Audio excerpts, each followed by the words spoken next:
This time on the channel, we take a look at my brother's 77 Nova update, and we take a look at the donor car, and we figure out just what he got himself into.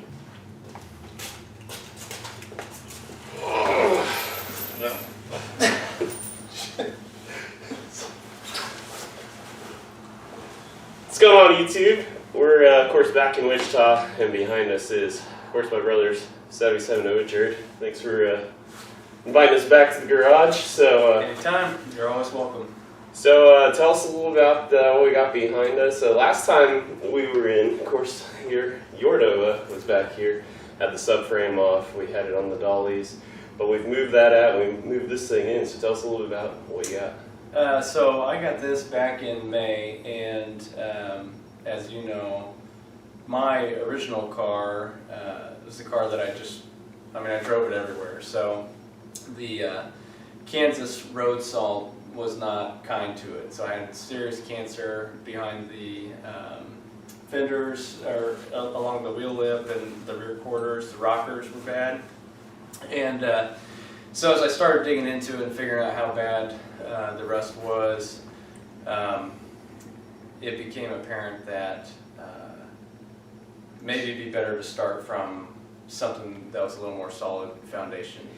And I think, if I remember right, we found the original owners, or at least the owners before you, they had repainted the car. We maybe found some questionable Bondo usage along the way. I don't know necessarily if it was Bondo usage as much as it was maybe inadequate paint prep, because before we bought it, it had been repainted, and when I got it, there was already some bubbling around the rear quarters, around the rear fender lip, and to the extent that the previous owners had put some sort of clear silicone caulking or something over it in an effort to prevent it. I do remember that, and I just think, being a high school kid and being my only mode of transportation, I kept it washed and everything, but just driving it winter, rain, snow, shine, just kind of got out of control. And then, of course, after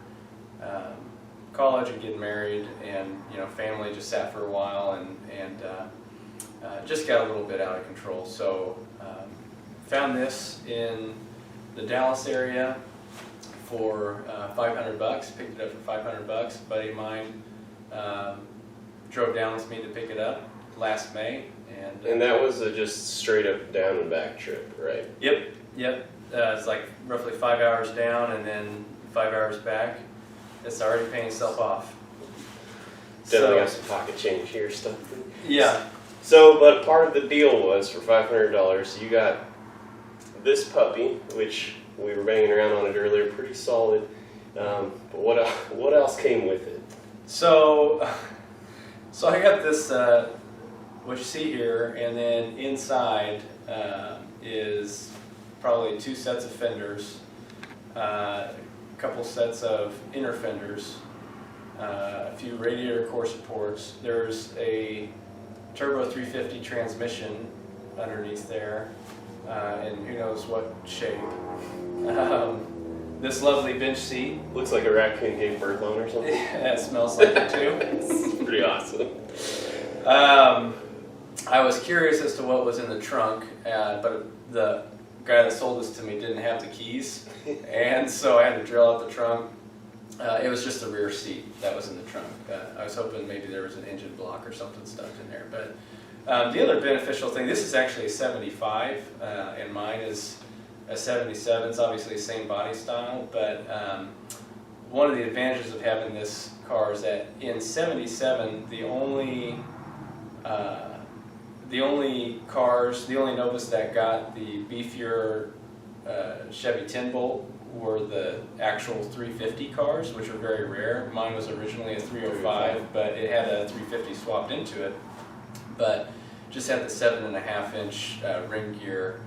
I believe it's 7.5-inch ring gear for the 10-bolt. This is the larger, the stouter of the 10 bolts. Like 8 1/4 or something. Yeah, 8 1/4, which you can do something with. You can rebuild them, and you can have decent axles in them. And have you looked at any like door jam codes or axle tags or anything to figure out what gears you have in No, I haven't done that yet. I took a picture of the VIN, but the axle codes won't be on the VIN. I think you have to kind of get, look at the axle itself. So I don't know what kind of gearing I have. It's more likely than not something I'm not going to be happy with anyways. I'm probably, that was the, of course, gas guzzler years, and so they had more highway gearing. My hope is to have an overdrive transmission and run something more friendly for autocross, like 373 gears, something that's going to give me a little more pep. So either way, I'm not too confident that they have the gearing that I want, anyways. But all right, so let's talk a little bit about pie in the sky. I think the first video we shot of your car, we dropped a little bit, but I know back when I did the Christmas time video, we had an engine on the engine stand in the corner. And that has since come and gone. But what are we talking?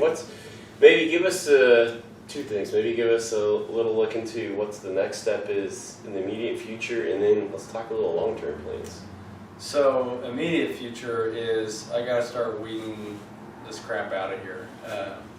Start sifting through all my parts, and I think in one of your previous videos you got a shot of my shelf over here that has all the stuff that I took off of my car, and so I kind of need to weed through everything as a whole and start getting rid of stuff that is just going to be in the way.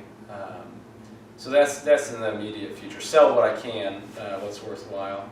I think I haven't really taken a hard look at the core supports, but that's a piece that's kind of hard to come by. They don't reproduce them for this generation, and if they're in good shape, they had some common rust spots just due to the coolant overflow thing, kind of rusting some areas out. So I'll take a look at some stuff like that and see if I can resell it.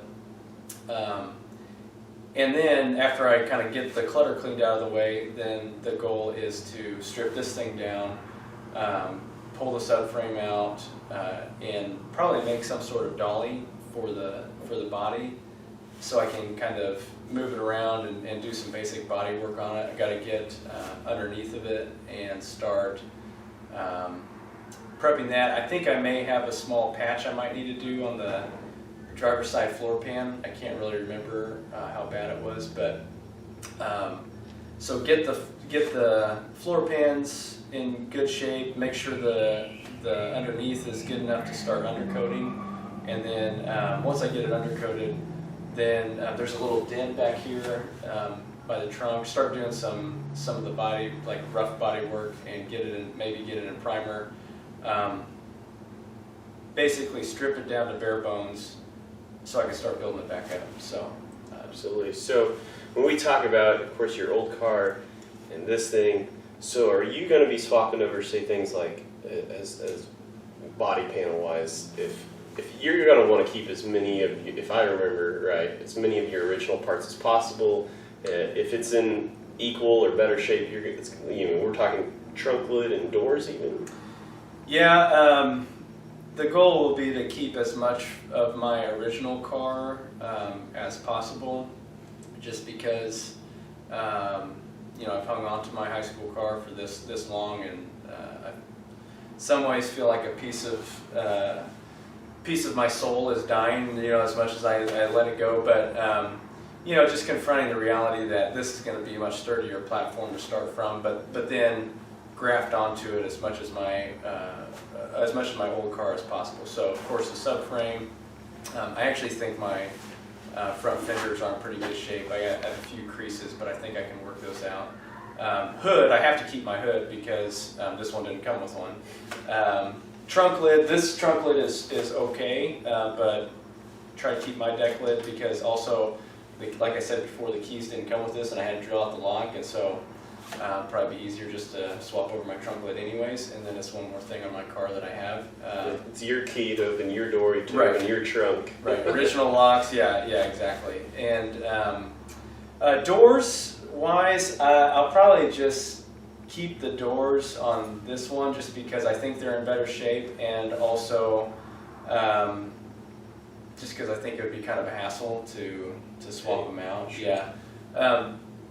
One thing though about the doors is that these rear like side view mirrors are kind of hokey looking. I don't know like all the ins and outs as far as like what options these cars came with, but I think on mine it had like some sort of, if I remember right from the options sheet that was in the glove box, it might have had some sort of upgraded side view mirrors. They're just certainly more aerodynamic. They're kind of fiberglass molded. They were paint matched to the body color. Yeah. So and there was it had a driver's side adjustment from the inside of the.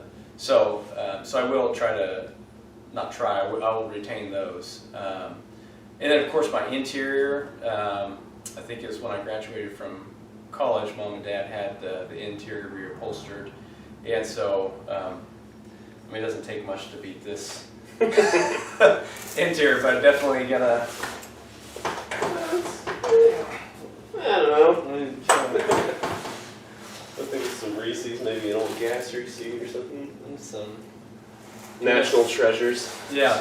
So, but yeah, you're right. I'm going to try to keep as much from my original car as possible with what makes the most sense. So we'll start to wrap things up, but long term, I know at one point, I think the first video we talked about LS power, but well, maybe what are the things you're keeping an eye on right now, kind of just to gauge what's the powertrain?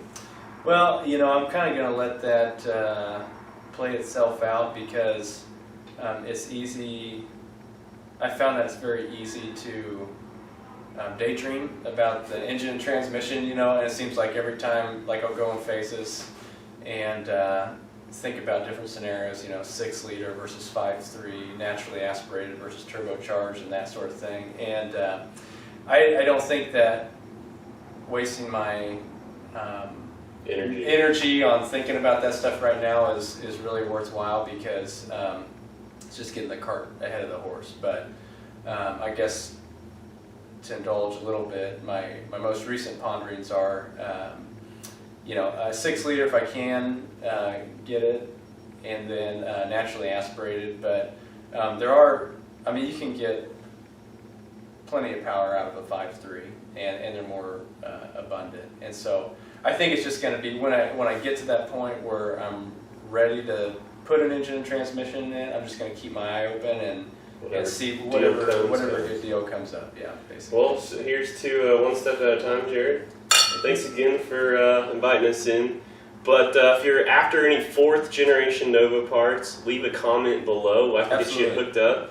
But hey, I guess that's going to do it for this episode. Until next time, peace out.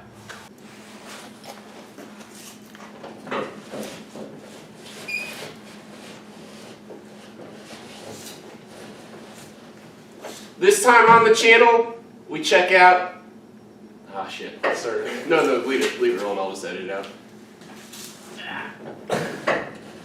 Except for you. Okay.